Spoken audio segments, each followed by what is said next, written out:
నమస్కారం. సిక్కోలు హృదయ స్పందన న్యూస్కు స్వాగతం. నేను మీ సత్యం. ఈరోజు వార్తా విశేషాలు ఇలా ఉన్నాయి.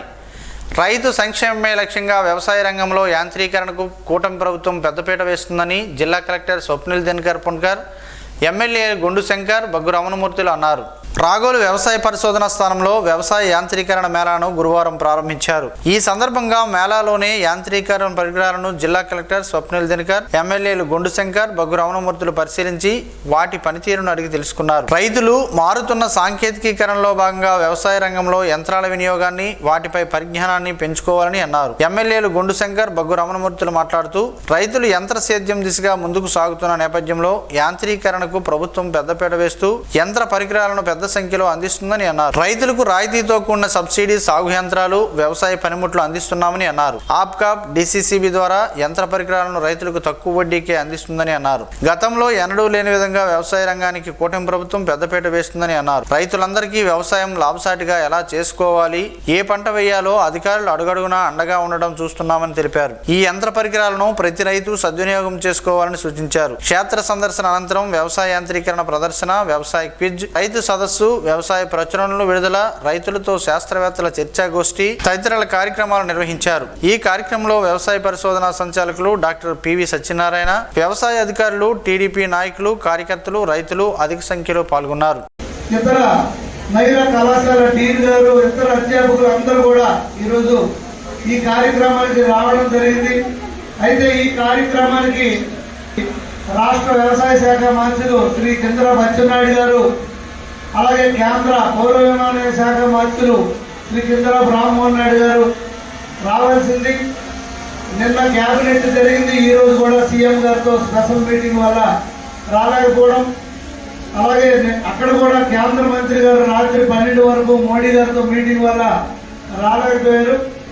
అదొకటి. ఒక పక్కనైతే ఈరోజు భారీ వర్షం, ఎవరు ఊహించలేదు. గత ప్రయాసాలు కోర్చి ఈరోజు ఈ ఏర్పాట్లు చేయడం జరిగింది. 5,000 మందికి భోజన వసతి కల్పించారు. అలాగే పెద్ద ఎత్తున స్టేజ్ చేసి అన్ని ఏర్పాట్లు చేసినప్పుడు కూడా ఈరోజు ఈ హాల్లో 300 మంది, 400 మంది మాత్రమే కూర్చోగలిగాం. ఎందుకంటే వర్షం వల్ల ఇక రాబోయే రోజుల్లో ఇవన్నీ దృష్టిలో పెట్టుకొని మరింత మెరుగైన సదస్సు పెద్ద ఎత్తున మనం ఏర్పాటు చేసుకుందామని కూడా మంత్రి గారు చెప్పడం జరిగింది.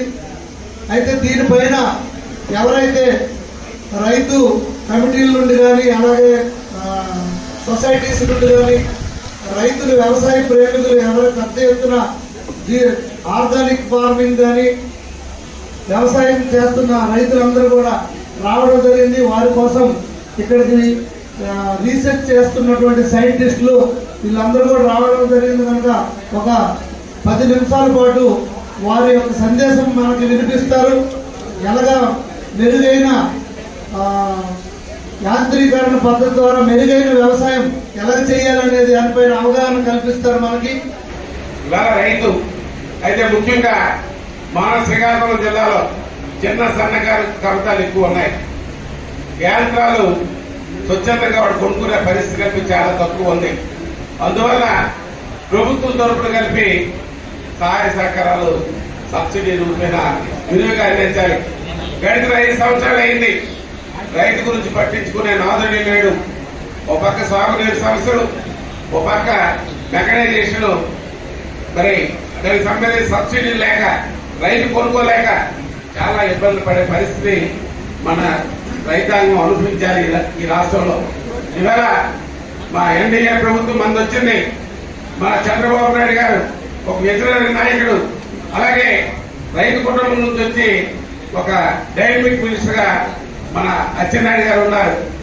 తప్పనిసరిగా రైతాంగానికి, సన్న చిన్నగా రైతాంగానికి మేలు జరిగే విధంగా ఏదైతే మెకనైజేషన్ ఉందో దానిపైన తప్పనిసరిగా ఈ ప్రభుత్వం రైతాంగానికి అన్ని విధాలుగా తోడ్పాటు అందిస్తుందని విశ్వాసం శాసనసభ్యులుగా నాకుంది. అది కలిపి గౌరవ మంత్రి గారికి, ముఖ్యమంత్రి గారి దృష్టిలో పెట్టి కేంద్ర రాష్ట్ర ప్రభుత్వాలతో సహకారంతో రైతాంగానికి కావాల్సిన ఏవైతే వ్యవసాయ పనిముట్లు ఉన్నాయో అవి అందించడంలో చిత్తశుద్ధితో పనిచేస్తామని ఈ వేదిక ద్వారా తెలియజేస్తున్నాం. శ్రీకాకుళం జిల్లాలో ఎరువుల కొరత లేకుండా తక్షణమే చర్యలు తీసుకోవాలని మార్క్ఫెడ్ ఉన్నతాధికారులను రాష్ట్ర వ్యవసాయ శాఖ మంత్రి కింజరాపు అచ్చెన్నాయుడు ఆదేశించారు. బుధవారం శ్రీకాకుళం జిల్లా జడ్పీ సమావేశంలో జిల్లా ఎమ్మెల్యేలు ఎరువుల కొరత సమస్య పరిష్కరించాలని అధికారులను కోరారు. ఈ అంశం గురువారం ఉదయం పత్రికలో చూసి తక్షణ చర్యలకు మంత్రి అచ్చెన్నాయుడు అధికారులను ఆదేశించారు. శ్రీకాకుళం జిల్లాకు తక్షణమే 820 టన్నులు డిఏపి, 760 టన్నులు యూరియాను తరలించేందుకు అధికారులు చర్యలు చేపట్టారు. ఈ రోజు రాత్రికి అదనపు ఎరువులు జిల్లాకు చేర్చి రేపటి నుంచి రైతులకు పంపిణీ చేయాలని అధికారులను మంత్రి అచ్చెన్నాయుడు ఆదేశించారు. సెప్టెంబర్ మొదటి వారంలో 1000 టన్నులు యూరియాతో పాటు అవసరం మేరకు డిఏపి పంపాలని అధికారులను మంత్రి సూచించారు. శ్రీకాకుళం డివిజన్ పరిధిలో అసాంఘిక కార్యక్రమాల నిర్మూలనకు ప్రాధాన్యత ఇస్తున్నట్లు డీఎస్పీగా బాధ్యతలు చేపట్టిన సిహెచ్ వివేకానంద తెలిపారు. ఇటీవల శ్రీకాకుళం డీఎస్పీగా బాధ్యతలు చేపట్టిన సిహెచ్ వివేకానందను స్పందన digital communication MD Duppala Venkatrao మర్యాదపూర్వకంగా కలుసుకున్నారు. పుష్పగుచ్చంతో ఆత్మీయంగా సత్కరించారు. శ్రీకాకుళం డివిజన్ పరిధిలో మీ మార్కు నియంత్రణ కనబడాలని ఆయన ఆకాంక్షించారు. ఈ సందర్భంగా డీఎస్పీ వివేకానంద మాట్లాడుతూ దుప్పల వెంకట్రావుకు కృతజ్ఞతలు తెలిపారు. శ్రీకాకుళం సర్వోన్నతిలో తమ వంతు భాగస్వామ్యం అందించాలని కోరారు. ఈ నెల 31వ తేదీ నుంచి ఎన్టీఆర్ భరోసా పథకం కింద పెన్షన్ల పంపిణీ మొదలు కావాలని జిల్లా కలెక్టర్ స్వప్నిల్ దినకర్ పొన్కర్ సంబంధిత అధికారులను ఆదేశించారు. సెప్టెంబర్ నెల పెన్షన్లను ఒకరోజు ముందుగానే లబ్ధిదారులకు అందించాలని, సెప్టెంబర్ 1వ తేదీ ఆదివారం కావడంతో ఒకరోజు ముందుగానే ఆగస్టు 31వ తేదీన పెన్షన్ పంపిణీ చేయాలన్న ప్రభుత్వ ఆదేశాలను పకడ్బందీగా అమలు చేయాలని సూచించారు. ఆ రోజు పూర్తిగా అందని వారికి సెప్టెంబర్ 2వ తేదీన సోమవారం రోజున పంపిణీ చేయాలని, ఈ కార్యక్రమాన్ని ప్రతిష్టాత్మకంగా చేపట్టాలని స్పష్టం చేశారు. ఈ ఏర్పాట్లపై టెలికాన్ఫరెన్స్ ద్వారా ప్రాజెక్ట్ డైరెక్టర్, జిల్లా గ్రామీణాభివృద్ధి సంస్థ, జిల్లా పరిషత్ ముఖ్య కార్యనిర్వహణాధికారి, జిల్లా పంచాయతీ అధికారి, మున్సిపల్ కమిషనర్లు, ఎంపీడీఓలు, lead bank manager, GSWS nodal అధికారి పాల్గొన్నారు. మండల స్థాయి ప్రత్యేక అధికారులు పర్యవేక్షించాలని, ఇక్కడ ఇబ్బందులు లేకుండా చూసుకోవాలని అన్నారు. మొదటి రోజే 100% పెన్షన్ల పంపిణీ పూర్తి చేయాలని లక్ష్యంగా చేసుకుని పనిచేయాలని సూచించారు. పింఛన్ లబ్ధిదారులు సిబ్బందికి అందుబాటులో ఉండాలని కోరారు. ఎక్కడా చిన్న పొరపాటు జరగడానికి వీల్లేదని అన్నారు. తెలుగు భాష పునరుజ్జీవమే లక్ష్యంగా తమ ప్రభుత్వం పనిచేస్తుందని ఆమదాలవలస శాసనసభ్యులు కోన రవికుమార్ అన్నారు. మాతృభాషా దినోత్సవంతో పాటు తెలుగు వ్యవహారిక భాషా పితామహుడు గిడుగు వెంకటరామమూర్తి పంతుల జయంతి సందర్భంగా శ్రీకాకుళం గాంధీ మందిర స్వాతంత్ర సమరయోధుల స్మృతివనంలో గిడుగు విగ్రహానికి ఎమ్మెల్యే పూలమాలలు వేసి నివాళులర్పించారు. ఈ సందర్భంగా కోన రవికుమార్ మాట్లాడుతూ తెలుగు భాషాభివృద్ధి కోసం తమ ప్రభుత్వమే గతంలో కూడా ఎంతో కృషి చేసిందని అన్నారు. తెలుగుని వ్యవహారిక భాషగా మలిచేందుకు గిడుగు రామమూర్తి పంతులు చేసిన కృషి అనిర్వచనీయమైనదని ఆయన కొనియాడారు. పర్వతాలపేటలో జన్మించిన గిడుగు ప్రపంచమంతా గర్వించే తెలుగు భాషకు చేసిన సేవే గుర్తుకు ప్రభుత్వం అధికారికంగా గిడుగు జయంతి కార్యక్రమం నిర్వహించాలని ఎమ్మెల్యే అన్నారు. గిడుగు విగ్రహదాత మందంపల్లి రామకృష్ణారావును ఎమ్మెల్యే అభినందించారు. కోన రవికి గాంధీ మందిర్ కమిటీ ప్రతినిధులు మెమెంటోను అందజేసి సత్కరించారు. ఈ కార్యక్రమంలో కమిటీ ప్రతినిధులు డాక్టర్ జామి భీమశంకర్, నటుకల మోహన్, మెట్ట అనంతభట్లు, పందిరి అప్పారావు, సువారి రాజారావు శాస్త్రి తదితరులు ఉన్నారు. ఈ ఏడాదిలో అరుదుగా అమావాస్యకి ముందు వచ్చే శని త్రయోదశి ఈ నెల 31వ తేదీన కలదని ఆలయ ప్రధాన అర్చకులు ఆరవెల్లి శ్రీరామూర్తి శర్మ తెలిపారు. ఈ మేరకు గురువారం ఆయన ఒక ప్రకటన విడుదల చేశారు. ఆ రోజున శ్రీకాకుళం జిల్లా కేంద్రంలోని గుడి వీధిలో గల శ్రీ ఉమారుద్ర కోటేశ్వర స్వామి దేవస్థానంలో గల నవగ్రహాల మండపంలో ప్రత్యేక పూజలు నిర్వహించనున్నట్లు వివరించారు. శనిదేవునికి విశేష అభిషేకాలు, పూజలు భక్తుల చేతుల మీదుగా నిర్వహిస్తామని తెలిపారు. భక్తులు దేవాలయానికి విచ్చేసి శనిదేవుడి కటాక్షం కోసం శనికి నవధాన్యాలు, నువ్వుల నూనె, నల్లని వస్త్రాలు వంటివి సమర్పించి శనిదేవుని కృపను పొందగలరని అన్నారు. ముఖ్యంగా జాతకంలో శని దోషం ఉంటే ఉపశమనం అవకాశం కలుగుతుందని అన్నారు. త్రయోదశి రోజున శనీశ్వరుని అర్చన, అభిషేకం చేయించుకోవటం మంచిదని తెలిపారు. వ్యవహారిక భాషా పితామహుడు, సవర భాష అభ్యున్నతికి కృషి చేసిన మహనీయుడు, తెలుగు భాషా వికాసానికి ఎనలేని సేవ చేసిన మహోన్నతుడు గిడుగు వెంకటరామమూర్తి పంతులని, అతను మన జిల్లావాసి కావడం మనందరికీ గర్వకారణమని తెరవే అధ్యక్షుడు రమణమూర్తి తెలిపారు. నగరంలోని స్థానిక దత్తకోవెలి సమీపాన గల గిడుగు రామమూర్తి పంతుల విగ్రహానికి గిడుగు జయంతి సందర్భంగా తెరవే ఆధ్వర్యాన పూలదండ వేసి ఘనంగా నివాళులర్పించారు. ఈ సందర్భంగా వారు మాట్లాడుతూ ఈ రోజు గిడుగు జయంతి నిర్వహించుకోవడం జోరుగా వర్షం కురుస్తున్నప్పటికీ సభ్యులు ఉత్సాహంగా పాల్గొనడం చాలా ఆనందంగా ఉందని అన్నారు. ఈ కార్యక్రమంలో సభ్యులు నాగేశ్వరరావు, భోగిల ఉమామహేశ్వరరావు, వావిలిపల్లి రాజారావు, ఐఎన్డి ప్రసాద్, తంగి ఎర్రమ్మ తదితరులు పాల్గొన్నారు. అక్కినేని నాగార్జున జన్మదిన వేడుకలను శ్రీకాకుళం జిల్లా అక్కినేని ఫ్యామిలీ ఫ్యాన్స్ ఆధ్వర్యంలో గురువారం ఘనంగా జరిగాయి. నాగార్జున పుట్టినరోజు సందర్భంగా నగరంలోని స్థానిక శాంత అనురాగ నిలయంలో అన్నదాన కార్యక్రమాన్ని చేపట్టారు. అక్కినేని ఫ్యామిలీ ఫ్యాన్స్ వ్యవస్థాపక అధ్యక్షులు జె బోసు గాంధీ మాట్లాడుతూ తమ అభిమాన హీరో పుట్టినరోజు సందర్భంగా సమాజ హిత కార్యక్రమాలను చేయాలని తలంచి ఇటువంటి కార్యక్రమాలను శ్రీకారం చుట్టామని తెలిపారు. Red cross chairman Jaganmohan Rao hero Nagarjuna అభిమానుల సేవలను కొనియాడారు. అనంతరం పిల్లల మధ్య కేక్ కట్ చేసి జన్మదిన వేడుకలు ఘనంగా జరుపుకున్నారు. ఈ కార్యక్రమంలో జిల్లా అధ్యక్షులు ఎల్ శ్రీను, ఉపాధ్యక్షులు ఏ మూర్తి, కార్యదర్శి ఈ శోభన్, ఆర్గనైజర్ విజయ్, సలహాదారులు Satya, Haragopal, P Santosh, Shiva, S Trinath, D Harish, B Teja తదితరులు పాల్గొన్నారు. గార మండలంలోనే సాలిహొండం కేజీబీ వేణు గురువారం డిఎల్ఎస్ఏ కార్యదర్శి సన్యాసి నాయుడు ఆకస్మికంగా సందర్శించారు. ఈ సందర్భంగా 4 స్కూల్లో గల వసతులు అలాగే వారికి అందుతున్న సౌకర్యాల గురించి విద్యార్థులకు కార్యదర్శి సన్యాసి నాయుడు అడిగి తెలుసుకున్నారు. పరిసరాలను, స్థితిగతులను స్వయంగా పరిశీలించారు. అలాగే పిల్లలకు బాలల హక్కులను, గుడ్ టచ్, బ్యాడ్ టచ్ గురించి అవగాహన కల్పించారు. అనంతరం అంపోలులో గల జిల్లా జైలుని సందర్శించి ముద్దాయిలతో భేటీ అయి వారి సమస్యలను తెలుసుకున్నారు. ఈ కార్యక్రమంలో ప్యానల్ అడ్వకేట్ జి ఇందిరాప్రసాద్, ఉపాధ్యాయులు, జిల్లా జైలు అధికారులు పాల్గొన్నారు. తెలుగు భాష ఔన్నత్యం చాటి చెప్పిన మహనీయుడు, తెలుగు వ్యవహారిక భాష పితామహుడు గిడుగు వెంకటరామమూర్తి అని జిల్లా కలెక్టర్ స్వప్నిల్ దినకర్ పుణ్కర్ కొనియాడారు. గురువారం జిల్లా కలెక్టరేట్ సమావేశ మందిరంలో తెలుగు భాషా దినోత్సవం సందర్భంగా గిడుగు వెంకటరామమూర్తి జయంతి వేడుకలు ఘనంగా నిర్వహించారు. ఈ కార్యక్రమంలో ముఖ్య అతిథులుగా హాజరైన జిల్లా కలెక్టర్ స్వప్నిల్ దినకర్ పుణ్కర్ గిడుగు వెంకటరామమూర్తి పంతుల చిత్రపటానికి పూలమాలలు వేసి జ్యోతి ప్రజ్వలన గావించి ఘనంగా నివాళులర్పించారు. ఈ సందర్భంగా ఆయన మాట్లాడుతూ తెలుగు మాధుర్యాన్ని ప్రజలకు అందించిన కీర్తి గిడుగుదే అని తెలుగు భాష గొప్పదనాన్ని కొనియాడారు. తెలుగు వ్యవహారిక భాషా పితామహుడు గిడుగు వెంకటరామమూర్తి తెలుగు సాహిత్యాన్ని సరళీకరించి తెలుగు తీయదనాన్ని సామాన్యుడికి చేరువ చేసేందుకు ఆయన ఎనలేని కృషి చేశారని అన్నారు. ఈ కార్యక్రమంలో ఎల్డీఎం సూర్యకిరణ్, కలెక్టరేట్ కార్యాలయం ఏఓ సూర్యనారాయణ, కలెక్టరేట్ కార్యాలయ సిబ్బంది తదితరులు పాల్గొన్నారు. దేశంలో ఆన్లైన్ పాస్పోర్ట్ సేవలు 5 రోజుల పాటు నిలిచిపోనున్నాయి. సాంకేతిక నిర్వహణకు సంబంధించిన పనుల్లో భాగంగా ఆగస్టు 29న రాత్రి 8 గంటల నుంచి సెప్టెంబర్ 2వ తేదీ ఉదయం 6 గంటల వరకు పాస్పోర్ట్ సేవా పోర్టల్ సేవలను నిలిపేస్తున్నారు. ఇప్పటికే బుకింగ్ లో ఉన్న దరఖాస్తుదారులు అపాయింట్మెంట్స్ ను రీషెడ్యూల్ చేయనున్నారు. ఈ మేరకు విదేశీ వ్యవహారాల శాఖ ప్రకటన విడుదల చేసింది. హెచ్చెర్ల మండలంలోనే Shri Shivani college of engineering ఆవరణలో జాతీయ క్రీడా దినోత్సవాన్ని నిర్వాహకులు ఘనంగా నిర్వహించారు. కళాశాల principal doctor Y Srinivasarao major Dhyan Chand చిత్రపటానికి పూలమాలలు వేసి అంజలి ఘటించారు. భారతదేశ చరిత్రలో ధ్యాన్ చంద్ చేసిన సేవలు కొనియాడారు. హాకీలో మొదటి ఒలింపిక్ గా గోల్డ్ మెడల్ రావడానికి ప్రముఖ పాత్ర వహించడంతో క్రీడాకారులకు స్ఫూర్తిగా నిలిచారని అన్నారు. ఈ కార్యక్రమంలో vice principal GT Chandrasekhar, Sunil Kumar, విభాగాధిపతులు A Madhukumar, Revanth Kumar, N Srinivasarao, doctor Lakshman Raju, doctor Prasad, PDT Balaji తదితరులు పాల్గొన్నారు. మల్టీపర్పస్ స్పోర్ట్స్ కాంప్లెక్స్ నిర్మాణానికి 40 కోట్ల రూపాయలతో ప్రతిపాదనను సిద్ధం చేశామని, ఖేలో ఇండియా పథకంలో భాగంగా పాత్రుని వలసలో కేంద్ర ప్రభుత్వ నిధులతో దీని నిర్మాణం పూర్తి చేసి 2 ఏళ్లలో క్రీడాకారులకు అందుబాటులోకి తీసుకొస్తామని జిల్లా కలెక్టర్ స్వప్నిల్ దినకర్ పుణ్కర్ తెలిపారు. పాత్రుని వలసలో ఇప్పటికే నిర్మిస్తున్న క్రీడా వికాస ప్రాంగణంతో అన్ని క్రీడా అంశాలను ఒకే చోట తీసుకొస్తామని తెలిపారు. జాతీయ క్రీడా దినోత్సవం సందర్భంగా శాంతినగర్ కాలనీలో డిఎస్ఏ ఇండోర్ స్టేడియంలో నిర్వహించిన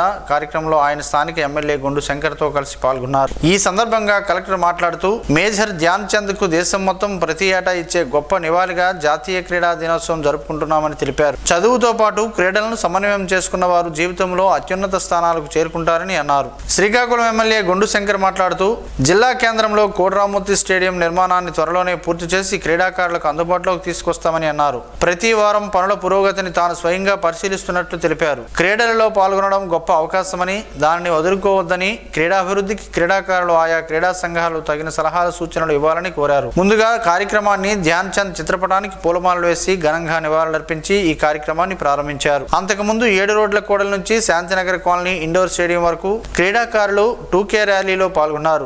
ఈ కార్యక్రమంలో డిఎస్టీఓ కె శ్రీధర్, సెట్సీ సిఇఓ ప్రసాదరావు, జిల్లా పర్యాటక శాఖ అధికారి ఎన్ నారాయణరావు, ఒలింపిక్ అసోసియేషన్ సలహాదారు సుందర్రావు, కోచ్లు మాధురి, మణికంఠ, పలు క్రీడాభిమానులు, క్రీడాకారులు పాల్గొన్నారు. ప్రత్యక్ష దైవం ఆరోగ్య ప్రదాత శ్రీ సూర్యనారాయణ స్వామివారి దేవస్థానంలో కృష్ణాష్టమి ఉత్సవాలు ఘనంగా ముగిశాయి. ఈ ఉత్సవాల్లో భాగంగా ఆలయ ప్రధాన అర్చకులు ఇపిలి శంకర్ శర్మ ఆధ్వర్యంలో స్వామివారి ఉత్సవమూర్తులకు ఆలయ అన్వెట్టి మండపంలో ప్రత్యేక పూజలు నిర్వహించారు. అనంతరం ఉత్సవమూర్తులకు హారతి కార్యక్రమాలను వేదమంత్రాలు, మంగళహారతులతో కార్యక్రమం పూర్తి చేశారు. జనసేన పార్టీ అధినేత రాష్ట్ర ఉప ముఖ్యమంత్రి పవన్ కళ్యాణ్ పుట్టినరోజును పురస్కరించుకుని సెప్టెంబర్ 2న క్లీన్ ఆంధ్ర గ్రీన్ ఆంధ్ర కార్యక్రమాలు నిర్వహించాలని జనసేన పార్టీ రాష్ట్ర ప్రధాన కార్యదర్శి బొలిశెట్టి సత్యనారాయణ పిలుపునిచ్చారు.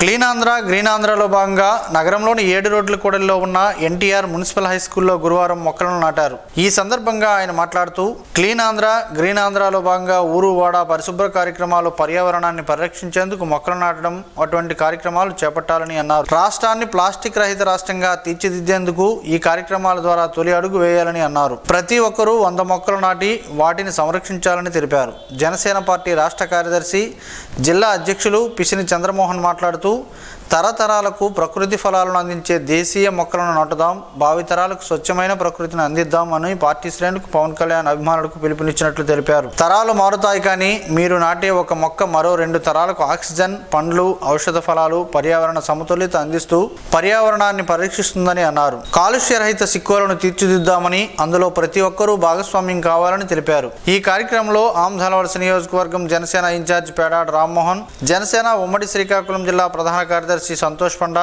ఎన్టీఆర్ ఎంహెచ్ స్కూల్ ప్రధాన ఉపాధ్యాయులు, డ్రిల్ ఉపాధ్యాయులు, జనసేన శ్రీకాకుళం జిల్లా సంయుక్త కార్యదర్శులు వీరమహిళ, కీర్తి సుశీల, చిట్టి భాస్కర్, శ్రీకాకుళం పట్టణ జనసేన నాయకులు పాండ్రంకి రాజేష్, అనిల్ తదితరులు పాల్గొన్నారు. గోంగూరతో పలు ఆరోగ్య ప్రయోజనాలు ఉన్నాయని పలువురు ఆరోగ్య నిపుణులు చెబుతున్నారు. ఆ వివరాలేంటో ఈ రోజు ప్రసారమయ్యే ఆరోగ్యమే మహాభాగ్యంలో తెలుసుకుందాం.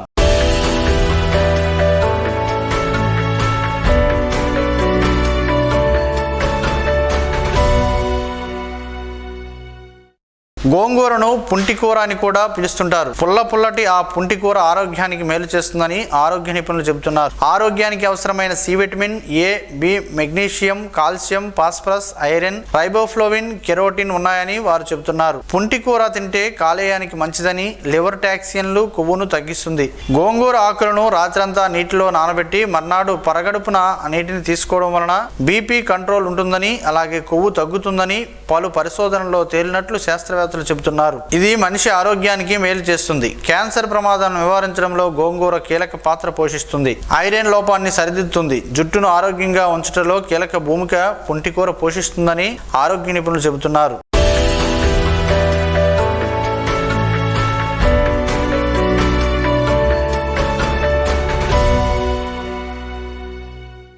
ఈ రోజు వార్తల్లో ఒక మంచి మాటను విందాం, ఆచరిద్దాం. సమాజ శ్రేయస్సును కాంక్షిస్తున్న మహనీయుల మాటల్లో నుంచి ఈ రోజు. జీవనం గమనం గమ్యం. ఋషి చింతన. ఉత్తమ త్యాగులు సమాజమునకు తెలియకుండానే ఉపయోగపడి వారి చింతన కన్నీటి ధారలో కరిగిపోతారు, సత్యంలో ఐక్యం అవుతారు. ఊహించేవారికి మనస్సులోనే స్వర్గం వీలవుతుంది. విశ్వసించేవారికి హృదయంలో అనుభూతి సత్యమవుతుంది. ఓం శ్రీ గాయత్ర్యై నమః. స్పందన న్యూస్ ఇప్పుడు యూట్యూబ్లో అందుబాటులో ఉంచడమైనది. ఎస్డివి స్పేస్ స్పందన అని టైప్ చేసి ప్రేక్షకులు తమకు అనుకూలమైన సమయంలో న్యూస్ని వీక్షించగలరు.